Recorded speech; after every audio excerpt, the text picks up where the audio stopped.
চাঁদ নিয়ে কিন্তু আমাদের ভীষণ ইন্টারেস্ট রয়েছে। রিসেন্টলি চন্দ্রায়ন মিশনের ব্যাপারেও আমরা সকলে জানি, কিন্তু মুন ট্রিজ আসলে কি সেটা কি আপনারা জানেন? মুন ট্রিজ আসলে হচ্ছে সেই সকল গাছগুলি যেগুলির বীজ কিন্তু চাঁদে নিয়ে যাওয়া হয়েছিল।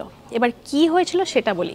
1971 এই সালে অ্যাপোলো 14 যে মিশনটি নিয়ে যাওয়া হয়, মানে যে মিশনটি চাঁদে যায়, নাসা এবং ইউএস ফরেস্ট সার্ভিসের তরফ থেকে তাদের একটি এক্সপেরিমেন্ট ছিল। তারা দেখতে চেয়েছিলেন যে এই বীজগুলি চাঁদের অরবিটে থাকার দরুন আবার তখন এই বীজগুলিকে ফিরিয়ে আনা হবে যখন পৃথিবীতে, তখন সেগুলি ঠিকভাবে বাড়ছে কিনা, সেটাই ছিল তাদের মূল দেখার বিষয় এক্সপেরিমেন্টে।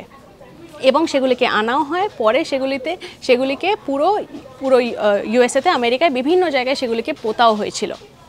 আর সেইখান থেকেই যে গাছগুলি বড় হয় তাদেরকেই বলা হয়েছে মুন ট্রিজ। এইরকম নানা আপডেটসের জন্যই চোখ রাখুন আজ তাক বাংলার ইউটিউব চ্যানেলে। সাবস্ক্রাইব করতে ভুলবেন না।